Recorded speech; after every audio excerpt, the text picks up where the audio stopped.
بسم اللہ الرحمن الرحیم۔ السلام علیکم ورحمۃ اللہ وبرکاتہ۔ ناظرین، آج ہم آپ کو بیت الخلاء سے باہر نکلنے کے بعد کی دعا کے بارے میں بتائیں گے۔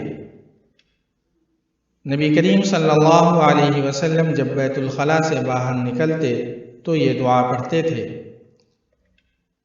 غفرانک الحمد للہ الذی اذهب عنی الاذی وعافانی۔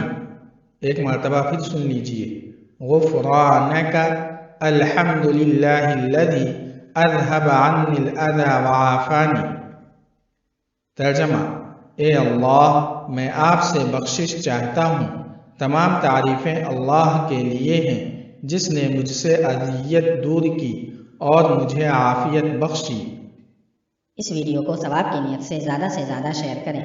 والسلام علیکم ورحمۃ اللہ۔